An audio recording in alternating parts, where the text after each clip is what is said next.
Hello friends, मेरा नाम money Singh और आपका स्वागत है इस यूट्यूब चैनल पर। तो देखिए फ्रेंड्स, यहाँ पर स्ट्रेंथ ऑफ मटेरियल आपका टॉपिक चल रहा था, जिसके अंदर मैंने आपको 27 के अराउंड है जो क्वेश्चन करवा चुके हैं। जिस कैंडिडेट ने वो वीडियो नहीं देखी है तो आपको उसका लिंक है जो डिस्क्रिप्शन में प्रोवाइड कर दिया जाएगा, तो आप वहाँ पर जाकर जो है इसके 2 पार्ट देख सकते हैं। और आज हमारा पार्ट 3 स्टार्ट होने जा रहा है, तो आज की वीडियो हम स्टार्ट करते हैं। तो देखिए फ्रेंड्स, जो आज का तो क्वेश्चन स्टार्ट हो चुका है, तो यहाँ पर सबसे पहले 20 क्वेश्चन की हम बात करेंगे आज। तो यहाँ पे पूछा गया है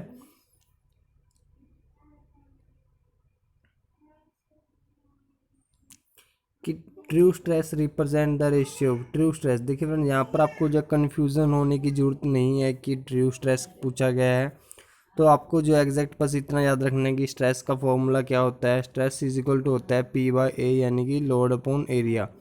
तो अब यहाँ पर बात आती है कि हमारा ये लोड कौन सा है। तो यहाँ पर बात आती है कि हमारा लोड कौन सा है। तो लोड की बात करें तो यहाँ पर हमारा जो है P/A जो हम लेते हैं, तो यहाँ पर ना तो इसमें से हम ऐसा मेज़र करते हैं कि हमने कुछ एवरेज एरिया लिया हो, ना हम ऐसा कुछ मेज़र करते हैं कि हमने वहाँ पे मैक्सिमम लोड को अप्लाई करना हो। तो हम ना ही एवरेज ले रहे हैं ना ही मैक्सिमम ले रहे हैं, तो हम उस लोड को लेते हैं जो हम इंस्टेंट प्रोवाइड करते हैं।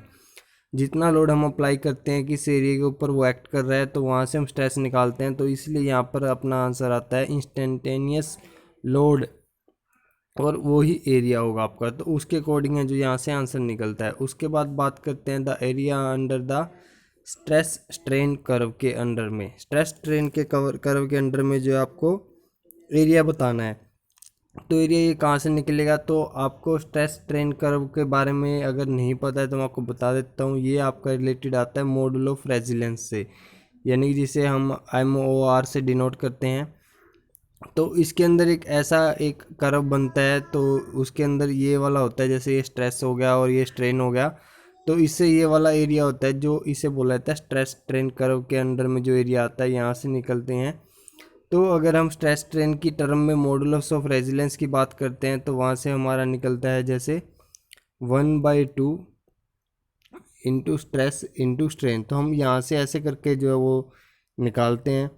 तो इसके अंदर अब बात क्या होती है कि क्या होता है, तो इसमें एनर्जी की बात होती है कि कितनी एनर्जी हम मैक्सिमम स्टोर कर सकते हैं, तो उसे हम बोलते हैं मॉडुलस ऑफ रेजिलेंस, यानी कि टोटल एनर्जी हम कितनी स्टोर कर सकते हैं। अगर हम बात करते हैं कि मैक्सिमम कितनी कर सकते हैं, तो वो होती है प्रूफ रेसिलेंस। तो उसके अंदर अगर यहाँ पर, तो उसके अकॉर्डिंग जो हम निकाल सकते हैं कि energy required to cause failure, और यहाँ ब्रेकिंग स्ट्रेंथ का कोई लेना देना नहीं है, टफनेस का कोई लेना देना नहीं, हार्डनेस का कोई लेना देना नहीं है। आप बाय ऑप्शन भी इसको टिक कर सकते थे। उसके बाद देखिए फ्रेंड, नेक्स्ट क्वेश्चन हमारा आता है कि if a bar of length and breadth and thickness T subject to resulting volumetric strain. तो ये मैं आपको कल भी करवा चुका हूँ, आपने लास्ट वीडियो में, प्रीवियस वीडियो में देखा होगा।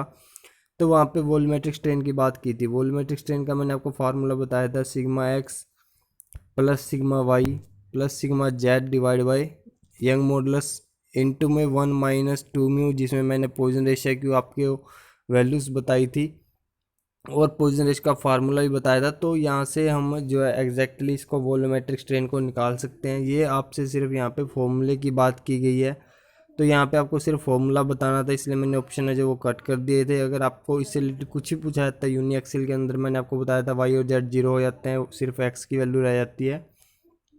तो ये सिंपल सा क्वेश्चन था। उसके बाद बात करते हैं टेंजेंशियल और shear stress on oblique plane at an angle subjected to axial stress 0 is equal to 0 नहीं है ये थीटा। तो यहाँ पर हम बात करते हैं यूनिएक्सियल स्ट्रेस की। अब मैंने आपको ऊपर ही बताया था कि यूनिएक्सियल स्ट्रेस की बात हो जाती है कहीं पे, तो आपको वाई जेड जितने भी हम टर्म निकालते हैं तो वो सब जीरो में रहती हैं। तो लॉन्गिट्यूडनल एक्सिस के अराउंड है जो हम निकालते हैं यूनिएक्सियल, तो वो सिर्फ एक्स की बात होती है वहाँ पे। तो मैंने आपको अभी कल ही बताया था एक P1 - P2 डिवाइड बाई 2, जब मैंने आपको बताया था कि मैक्सिमम शेयर स्ट्रेस ये निकलती है।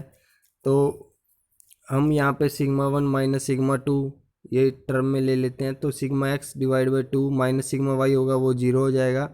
इस साइड मैंने आपको sin2φ ऐसा कुछ फार्मूला बताया था, और एक tan2φ के अकॉर्डिंग भी बताया था जहाँ पे हम एंगल निकालते हैं। तो उस टर्म में यहाँ पर आंसर आ जाएगा। उसके बाद हम बात करते हैं, यहाँ पे हमारा नेक्स्ट क्वेश्चन आता है कि for an element under the effect of biaxial state of normal stress the normal stress is on a 45 degree plane is equal to, तो वो किसके इक्वल रहेगी? नॉर्मल स्ट्रेस की बात करें तो नॉर्मल स्ट्रेस इक्वल रहती है half of the sum of the normal stress. Sum of the normal stress का सम होता है जो उसके इक्वल रहेगी, और आप डिवाइड बाय 2 करेंगे। और अगर हम मैक्सिमम शियर स्ट्रेस की बात करें तो वो माइनस में आएगा। तो नेक्स्ट क्वेश्चन आता है आपका, bending moment for a certain portion of the beam is constant for that section shear force would be. तो आपका उस सेक्शन के लिए जो है शियर फोर्स क्या रहने वाला है? तो अब आपको एक टर्म याद होनी चाहिए, जो आपका शियर फोर्स और बेंडिंग मोमेंट डायग्राम जब आप बनाते हैं, अगर आपको डायरेक्ट क्वेश्चन पूछा जाता है, आपको कोई कर्व बना देते हैं तो आपसे डायरेक्ट बेंडिंग मोमेंट वगैरह का टर्म पूछा जाता है कि स्लोप कैसे जाएगा, तो वहाँ पे आपका जो है जो curly M over curly X is equal to V, यानी कि shear force, M is equal to movement, X is equal to जो डिस्टेंस होती है। तो इससे रिलेटेड आपको पता होना चाहिए, तभी आप निकाल पाएंगे। उसके बाद हम कर्ली वी और कर्ली एक्स लगाते हैं, तो यहाँ से हमारा निकलता है लोड की वैल्यू निकलती है। तो अब यहाँ पर हमें बताया गया है कि आपकी बेंडिंग मूवमेंट है जो कांस्टेंट चल रही है। बेंडिंग मूवमेंट अगर आपकी कांस्टेंट चल रही है, यानी कि आप उसको डिफ्रेंशिएट, अगर आप किसी कांस्टेंट वैल्यू का डिफ्रेंशिएट करते हैं तो वहाँ पे जीरो निकलता है, किसी भी कांस्टेंट वैल्यू का डिफ्रेंशिएट जीरो आता है, तो यानी कि आपका शियर फोर्स क्या आएगा? वो जीरो आएगा। तो इसी रिगार्डिंग यहाँ पर पूछा गया था कि बेंडिंग मोमेंट कांस्टेंट है तो आपको शियर फोर्स बताना था, तो आपका एग्जैक्ट आंसर रहेगा जीरो। उसके बाद नेक्स्ट क्वेश्चन आता है, which of the following beam is likely to have the point of contraflexure. Contraflexure point के लिए इसमें से बेस्ट ऑप्शन आपको सिलेक्ट करने की किस केस के अंदर है जो आपका कॉन्ट्राफ्लेक्सर रहेगा। कैंटिलीवर के अंदर देखिए फ्रेंड्स कोई कॉन्ट्राफ्लेक्सर नहीं होता, सिंपली स्पोर्टेड के अंदर नो कॉन्ट्राफ्लेक्सर। उसके बाद हम हमारे जो दो केस निकलते हैं जहाँ पर कॉन्ट्राफ्लेक्सर के चांस बनते हैं, तो वो चांस है, एक तो ओवरहैंग बीम के अंदर होता है और एक होता है फिक्स एंड बीम के अंदर। तो अब आप कंफ्यूज हो जाएंगे कि हमें दो को ऑप्शंस में से सिलेक्ट कौन सा करना है। तो आपको पता होना चाहिए कि फिक्स एंड के अंदर 101% आपका क्या होता है? कॉन्ट्राफ्लेक्सर बनता है। तो यहाँ पर यानी कि आपको कोई भी कंडीशन नहीं दी गई होती। लेकिन ओवरहैंग की बात करें तो आपका ओवरहैंग के लिए जैसे ऐसा कुछ स्ट्रक्चर बनता है, तो यहाँ पर आपकी 3 टर्म होते हैं। मैं आपको बेंडिंग मोमेंट डायग्राम ही एग्जैक्ट बना देता हूँ। जैसे ये आपका पॉइंट, ये आपका ओवरहैंग बीम है, ठीक है। तो यहाँ पर मैंने लगाया यूडीएल, और अब इसमें ये एल आ रहा है जैसे, और ये ए हुआ और ये ए हुआ, ये मैंने अलग से साइड में दो ओवरहैंग पोर्शन की लेंथ दी गई है। यानी कि अब मैं फर्स्ट केस, यहाँ पर 3 केस बनते हैं। First L is equal to 2a, अगर L is equal to a है तो मेरा डायग्राम बिल्कुल ऐसे बनेगा, यानी कि ये यहाँ पर ऐसे मिलता जुलता आएगा इसके साथ एग्जैक्ट, यानी कि बेंडिंग मोमेंट यहाँ पर जीरो निकलेगी, ठीक है। यहाँ पर कोई कॉन्ट्राफ्लेक्सर नहीं हुआ। अगर मैं बात करता हूँ कि एल ए है जो 2a से कम बन रही है, तो यहाँ पर क्या होता है? ये नेगेटिव बेंडिंग मोमेंट बनेगी, यहाँ पर कोई कॉन्ट्राफ्लेक्सर नहीं निकला। अब थर्ड आता है आपका पार्ट एल, अगर आपकी जो है ग्रेटर देन है 2a से, अगर लेंथ है जो आपकी ग्रेटर देन है 2a से, तो आपका ऐसे कॉन्ट्राफ्लेक्सर बन जाता है। तो आपका ये होता है, ये पॉइंट निकलता है कॉन्ट्राफ्लेक्सर के। यानी कि आप इस केस के अंदर है जो एग्जैक्ट ऐसे नहीं बोल सकते हैं कि आपका ओवरहैंग केस है तो आपका कॉन्ट्राफ्लेक्सर बनेगा, क्योंकि ये आपका डिपेंड करता है एल के ऊपर, लेंथ के ऊपर डिपेंड करता है ये। लेकिन फिक्स एंड के अंदर ऐसा नहीं होता, तो इसीलिए आप फिक्स एंड पे आंसर टिक करेंगे। उसके बाद आपका नेक्स्ट क्वेश्चन आता है कि an increase in load at the free end of cantilever. अगर आप कैंटिलीवर के ऊपर यहाँ पे लोड जनरेट करते जा रहे हैं, मैक्सिमम लोड लगाते जा रहे हैं, यानी कि इंक्रीज करते जा रहे हैं, तो आपका किसके ऊपर है जो इफेक्ट ज़्यादा जाएगा? फेलियर कहाँ पे होगा? तो आपको पता होगा कैंटिलीवर बीम पे अगर यहाँ पर हमारा लोड लगता है तो फिक्स एंड पे जो बेंडिंग मूवमेंट होती है वो मैक्सिमम हो जाती है। तो जैसे जैसे आप लोड यहाँ पे इंक्रीज करते जाएंगे, यहाँ पे मूवमेंट है जो इंक्रीज होती जाएगी, तो जिस कारण जो आपका फिक्स एंड है जो फेल हो जाएगा। उसके बाद हम नेक्स्ट क्वेश्चन की बात करते हैं, तो यहाँ पे आता है horizontal beam.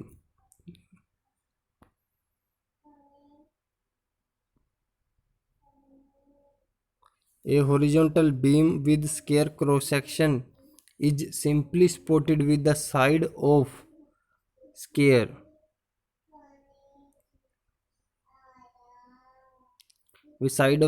horizontal and vertical carry distributed along loading produce maximum bending moment in the beam when beam is placed with a one diagonal horizontal।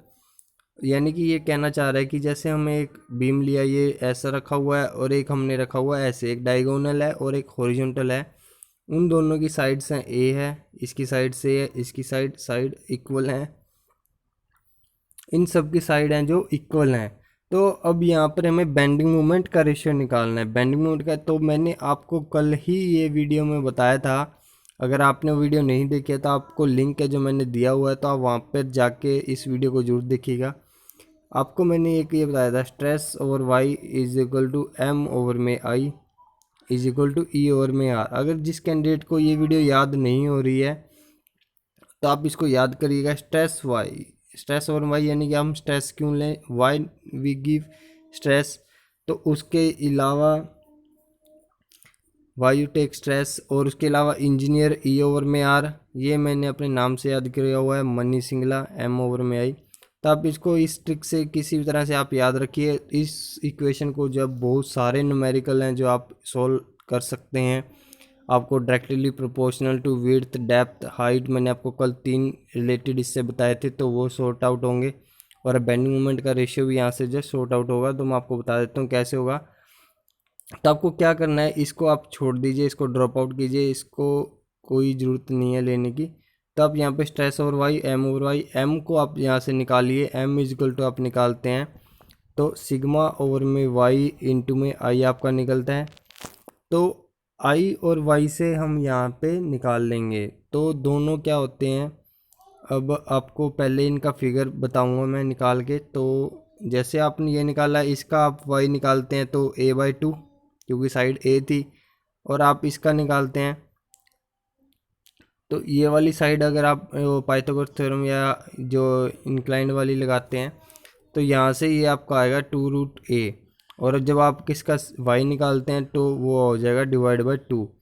तो उसके अलावा अब आपका मोमेंट ऑफ इनर्शिया तो सेम, वो कैंसिल हो जाएगा क्योंकि साइड इक्वल हैं।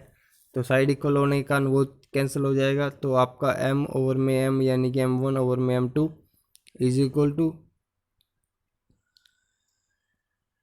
यहाँ पर आएगा y1 और यहाँ पर आएगा y2, क्योंकि डिवाइड बाय y1 था ना, तो ये कैंसिल हो जाएगा, ये ऊपर गया।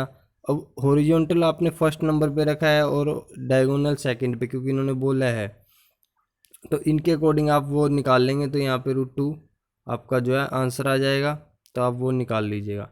shear stress distribution of a beam rectangular cross section subjected to transverse loading। Transverse loading या shear स्ट्रेस, ये आपका इजी है बहुत, तो आप निकाल लीजिएगा ये आंसर। उसके बाद हम बात करते हैं नेक्स्ट क्वेश्चन की। नेक्स्ट क्वेश्चन में क्या बोला जा रहा है कि एक सर्कुलर शाफ्ट है सब्जेक्टेड टू ए कोई सर्कुलर शाफ्ट है जिसका डायमीटर d है और उसकी लेंथ हाफ दी गई है। डायमीटर एक d/2 है और उसकी लेंथ भी अदर हाफ दी गई है। यानी कि एक आपने ऐसा बनाना है, पहले ये आपकी लेंथ हाफ दी गई है और इसका डाया भी यहाँ पे d दिया गया है। उसके बाद बोल रहा है कि अदर हाफ है, अदर हाफ यानी कि एक और हाफ है, लेकिन उसका डाया जो d/2 दिया गया है, d/2 दिया गया। और यहाँ पे जो है एक आपको रेडियन दी गई है और दूसरी रेडियन, दूसरे सेक्शन के ऊपर आपने रेडियंस यानी कि निकालना है, रोटेशन निकालना है रेडियन की टर्म में।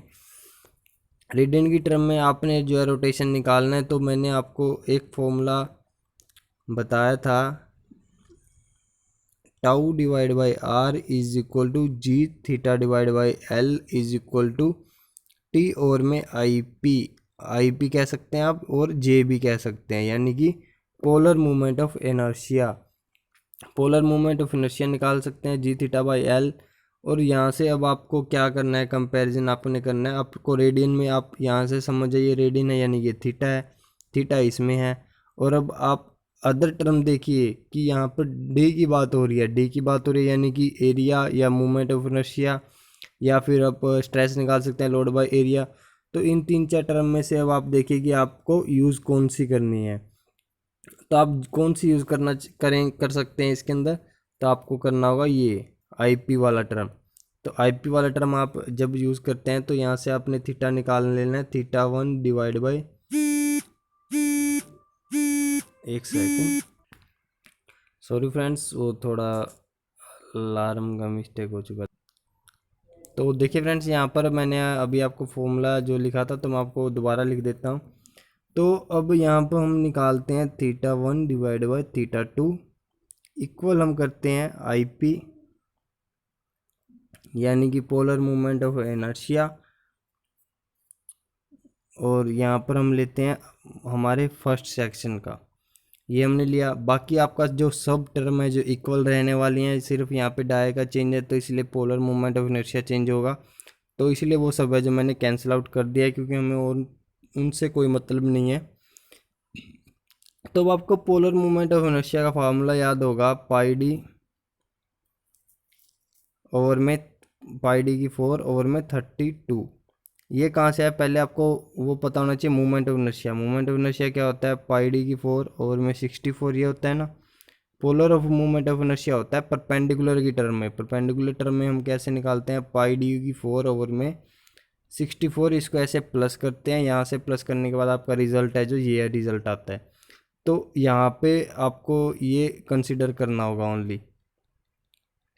अब हम इसको कैसे कंसिडर करेंगे, अब आपको पाई डी की 4 ओवर में 32 इतना कंप्लीट रखने की ज़रूरत नहीं है। पाई डी, पाई कैंसिल हो जाएगा, 32 ऊपर वाले में भी आएगा, 32 नीचे वाले में भी आएगा, तो वो कैंसिल हो जाएगा। तो यहाँ पे आपने रखना है ओनली टू ओनली फर्स्ट वाले का, तो डी की 4,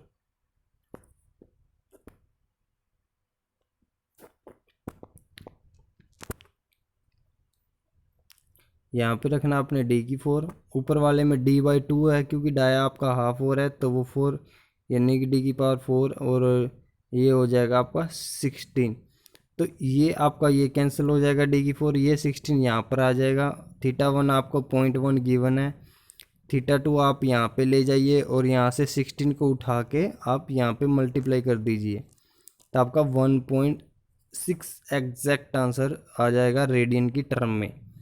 उसके बाद हम बात करते हैं, यहाँ पर हमारा नेक्स्ट क्वेश्चन आता है जो मोस्ट इम्पोर्टेंट क्वेश्चन है, लेकिन देखने में आपको इजी लगेगा। Independent elastic constant for homogeneous and isotropic material. Isotropic material और होमोजीनियस मटेरियल के लिए आपको इंडिपेंडेंट निकालना है। इंडिपेंडेंट निकालते हैं तो आपका आंसर आएगा यहाँ पे 2। ये थोड़ा डबल कॉपी हो चुका है, तो यहाँ पर आएगा 2 टर्म में इंडिपेंडेंट बोला गया। अगर आपसे नॉर्मल बात किया है तो यहाँ पर आपका आंसर है जो 3 आएगा, तो वहाँ पे आप 3 आंसर निकालते हैं, आपको पता होगा। ऑर्थोट्रोपी के अंदर हम आंसर लगाते हैं 9, और नॉन आइसोट्रोपी के अंदर हमारा आंसर होता है 21। If a rectangular beam has been loaded longitudinally then shear stress will be induce on. अगर आपका कोई रेक्टेंगुलर बीम है, उसके अंदर आपने क्या करा है, लोडेड करा गया है उसको लॉन्गिट्यूडनली, तो यहाँ पे शियर स्ट्रेस निकालना है। तो शियर स्ट्रेस आपको इतना, तो इसका फॉर्मूला मैं आपको ऊपर ही फिगर दिखा चुका हूँ। टॉप और बॉटम पे तो 0 रहती है, तो ये दोनों कैंसल। वर्टिकल प्लेन का कोई यहाँ पर कोई मतलब नहीं बन रहा है कि वर्टिकल प्लेन है। हॉरिजॉन्टल प्लेन का मतलब क्या है कि ये क्या कहना चाह रहे हैं कि ये वाले जो ये प्लेन है, जो ये हॉरिजॉन्टल प्लेन है, यहीं पे तो शियर स्ट्रेस जनरेट हो रहा है ना। ये वाला पार्ट है, ये वाला पार्ट है, ये इसका ये पार्ट है, और ये टॉप लेयर होगी, यानी कि हॉरिजॉन्टल पोर्शन के ऊपर है जो इनके ऊपर शियर स्ट्रेस है। तो एवरी हॉरिजॉन्टल प्लेन के ऊपर शियर स्ट्रेस है जो इंड्यूस हो रहा है, ये यहाँ पर आंसर रहेगा। उसके बाद थर्ड को 43 क्वेश्चन की बात करें। If A rectangular beam of uniform strength यानी कि यहाँ पे सेक्शन मॉडुलस की हम बात कर सकते हैं। Subjected to bending moment has a constant width, यहाँ पर आपको कांस्टेंट विड्थ दी गई है। Then variation in the depth, will be proportional to, मैंने भी आपको ऊपर बताया था कि स्ट्रेस ओवर में वाई, एम ओवर में I is equal to E over में आर मोस्ट यूजफुल फार्मूला है, मोस्ट यूजफुल। अब यहाँ से इसको सॉर्ट आउट कर सकते हैं। हमें अब आपको क्या करना है कि कोई भी आप एक सेक्शन मान लीजिए, सिंपली सपोर्टेड मानिए या कुछ भी मानिए, कैंटिलीवर मानिए, तो वहाँ पे आप मूवमेंट कैसे निकालते हैं। बस जनरली मैं आपको डायरेक्ट बता रहा हूँ क्योंकि इतने आपको बेसिक नॉलेज होगा, लेकिन फिर भी मैं आपको मूवमेंट में आपको समझा दूंगा। मूवमेंट इज इक्वल टू क्या होती है, पी इंटू एल। अब लेंथ के डायरेक्टली प्रोपोर्शनल रहेगी आपकी मूवमेंट, तो पी इंटू एल से आप मूवमेंट निकाल रहे हैं। मूवमेंट, और ये मूवमेंट किसके इक्वल रहेगी, ये मूवमेंट रहेगी स्ट्रेस ओवर में वाई इंटू में आई। ये मैंने उस इक्वेशन से निकाला, वो जो ऊपर अभी नोट डाउन करवाया था, तो वहाँ उस इक्वेशन से मैंने क्या निकाला, ये movement is equal to P into L हो गया। यानी कि टोटल ये कुल मिला के हमारा किसके इक्वल हुआ, इसके इक्वल हुआ। अब यहाँ पे मैंने क्या करना है, आई को मैं यहाँ पे इंक्लूड करता हूँ। आई इज इक्वल टू, मैं मान रहा हूँ कि मेरा रेक्टेंगुलर सेक्शन है, तो मैं बी डी क्यू बाई 12 ले रहा हूँ। बी डी क्यू बाई 12 ले रहा हूँ, तो मुझे वाई की वैल्यू रखनी होगी डी बाई 2, यानी कि मेरा कुल मिला के ये आ गया बी डी स्केयर बाई 6। ये आ चुका है मेरा B D square divide by 6, ये आ चुका। अब मुझे यह क्या बताना है कि बेंडिंग मूवमेंट बतानी है, और विड्थ मेरी है जो कांस्टेंट है, डेप्थ मेरी वेरी कर रही है, तो ये किसके प्रोपोर्शनल रहेगी। विड्थ मेरी कांस्टेंट है, ये विड्थ कांस्टेंट होगी, यानी कि मैं इसे एलिमिनेट कर देता हूँ यहाँ से, ये ख़त्म। बी यहाँ से ख़त्म हो चुका है, डी वेरी कर रहा है, तो मैं डी को ख़त्म नहीं कर सकता। और ये डी किसके प्रोपोर्शनल हो चुका है, यहाँ पर ये मूवमेंट है, ये मूवमेंट हो चुका है, यानी कि मैं कुल मिला के यहाँ से बस इतना निकाल लेता हूँ कि डी का square directly proportional to movement, movement is directly proportional to D square. अब यहाँ पे स्केयर रूट करता हूँ दोनों साइड, ये कैंसिल हो जाएगा, यानी कि मेरी डी जो वेरी कर रही है वो किसके डायरेक्टली प्रोपोर्शनल हो जाती है, रूट ऑफ एम के प्रोपोर्शनल हो जाती है। ये थोड़ा डिफरेंट क्वेश्चन था, इससे रिलेटेड वैसे क्वेश्चन ये आता होता है जिसके अंदर आपको बी क्या निकालना होता है कि अगर डी हमारी वेरी कर रही है तो किसके प्रोपोर्शनल रहेगी, ये लेंथ की टर्म में बताना होता है। यहाँ पर मूवमेंट की टर्म में बताया, तो वहाँ पे पी एलिमिनेट हो जाता है और बी एलिमिनेट हो जाती है, तो हम एल के अकॉर्डिंग है जो वो क्वेश्चन टिक करते हैं। उसके बाद नेक्स्ट क्वेश्चन हमारा आता है कि सिंपली सपोर्टेड हमारा कोई बीम है, पहले सिंपली सपोर्टेड बीम बनाइए, carry point load W at the mid span के ऊपर पॉइंट लोड है उसके ऊपर। देन डाउनवर्ड डिफ्लेक्शन हमें निकालना है, डाउनवर्ड डिफ्लेक्शन क्या रहेगा, तो मैंने आपको स्लोप का फार्मूला डब्ल्यू एल का स्केयर ओवर में 16 ई आई, ये हमारा स्लोप रहेगा। उसके बाद डब्ल्यू एल का क्यूब ओवर में 48 ई आई, ये आपका जो है डिफ्लेक्शन का फार्मूला रहेगा, तो ये आपका एग्जैक्ट है जो टिक हो जाएगा। उसके बाद आता है सिंपली सपोर्टेड,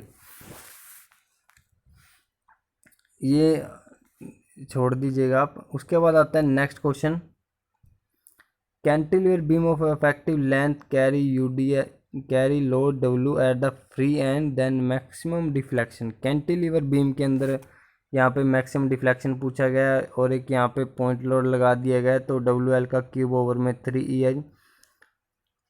ये यहाँ पर देखिए अपने पंजाब के एग्ज़ाम के लिए जो आपका स्लोप एंड डिफ्लेक्शन है जो मोस्ट इंपॉर्टेंट टॉपिक रहेगा, क्योंकि वहाँ पे सिलेबस में उन्होंने मेंशन किया हुआ है कि स्लोप एंड डिफ्लेक्शन आपको करना है।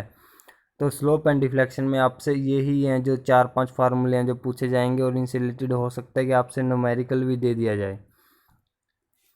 उसके बाद नेक्स्ट क्वेश्चन आता है आपका कि a support is said to be non yielding. Non yielding support को आप क्या कहते हैं कि नॉन यील्डिंग है। नॉन यील्डिंग का मतलब है कि वहाँ पे कोई भी आपकी जनरेशन नहीं हो पा रही है, आपका प्रॉपरली फिक्स कर दिया गया है उसे, तो उसका मतलब है ये होगा हमारा नॉन यील्डिंग, ये आपका होगा फिक्स। अब कोई ऑप्शन देखते हैं क्या पूछना चाह रहे हैं। It can take any amount of reaction, it is frictionless, it hold the beam firmly, it एक second, the beam has zero slope at the spot, और ये बीम होल्ड फर्मली। तो अब आप यहाँ से क्या सिलेक्ट करेंगे, अब आपको यहाँ पे इसका डायग्राम ऐसे डिफ्लेक्शन का बनेगा यानी कि यहाँ पे स्पोर्ट के ऊपर आपका 0 स्लोप बनेगा, यहाँ पे कोई स्लोप नहीं होता, यानी कि आपका 47 का डी आंसर आपका करेक्ट रहेगा। उसके बाद 48 की बात करें, यहाँ पे in a simply supported beam carrying a uniformly distributed load entire span के ऊपर आपका लोड कैरी किया गया है। तो अब यहाँ पे बताना है स्लोप इज मैक्सिमम एट, यहाँ पर सिर्फ इतना पूछा गया कि आपका स्लोप है जो मैक्सिमम कहाँ पर रहेगा, आपसे कोई वैल्यू नहीं पूछी गई, कोई फार्मूला नहीं पूछा गया है।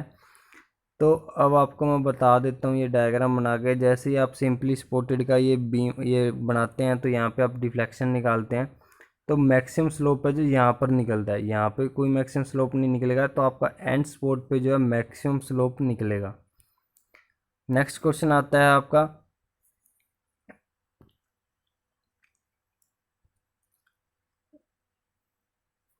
a rectangular beam if a rectangular bar has been subjected to torsion then maximum shear stress will occur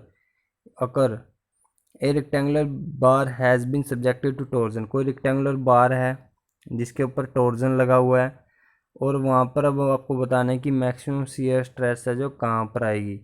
तो मैक्सिमम shear स्ट्रेस कहाँ पर आएगी, कॉर्नर पे आएगी या मिडल लॉन्गर साइड पे आएगी या सेंटर पे आएगी या डायगोनल पे आएगी। तब जैसे ये लॉन्गिट्यूडनल बार है, ये हमें कोई रेक्टेंगुलर बार ली है,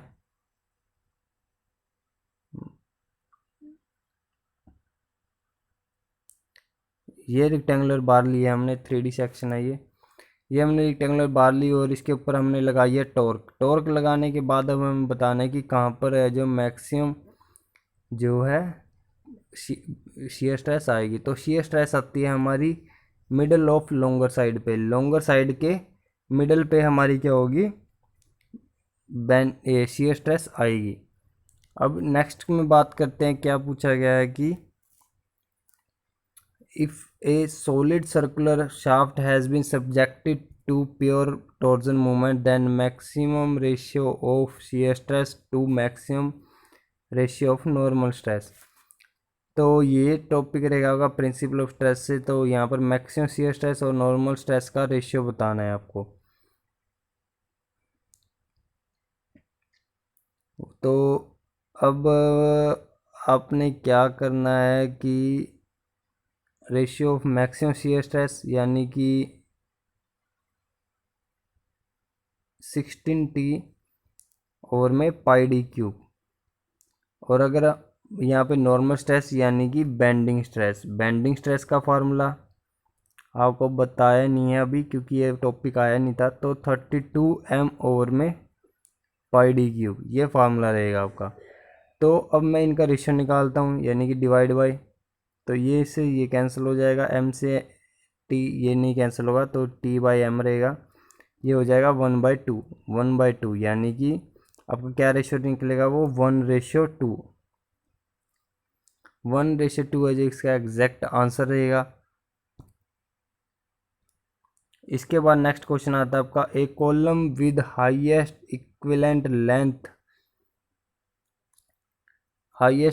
लेंथ कब आएगी, अगर जैसे ये मेरा हुआ एक फ्री हैंड हुआ, ये हुआ, तो हम यहाँ पे 12 लेते हैं, आपको पता होगा इफेक्टिव लेंथ। एक होता है फिक्स एंड और एक होता है पिन, यानी कि ये ऐसा कुछ ड्राइंग होता है, ये निकलता है आपका L/√2, और एक होता है पिन टू पिन चलता है जो वो होता है L=L। तो ये कुछ टर्म होते हैं। तो यहाँ पे पूछा गया है कि मैक्सिमम लेंथ बतानी है आपको, हाईएस्ट इक्विवेलेंट लेंथ है जो किस केस में बनेगी। तो अब आप यहाँ से अंदाज़ा लगा सकते हैं कि अगर आपका एक एंड फिक्स रहेगा और एक एंड फ्री रहेगा तो 12 रहेगी, ये मैक्सिमम होता है। तो यहाँ से आप जो है इसको एग्जैक्ट तौर पे आप निकाल लीजिएगा। ये बिल्कुल इजी क्वेश्चन था, आता तो नहीं है आजकल, लेकिन मैंने आपको ये 2-3 टर्म इससे रिलेटेड बता दी हैं ताकि आपको ये क्लियर हो जाए। तो देखिए फ्रेंड्स, आज की वीडियो इतनी ही रहेगी। इससे नेक्स्ट क्वेश्चन है जो मैं आपको इसीलिए जल्दी से जल्दी करवाने की कोशिश करूँगा, जिसके अंदर बिल्कुल भी आपका टाइम वेस्ट नहीं होगा। तो आप प्लीज़ चैनल को सब्सक्राइब करना मत भूलिएगा और इस वीडियो को ज़्यादा से ज़्यादा शेयर कीजिएगा। Thank you and best of luck.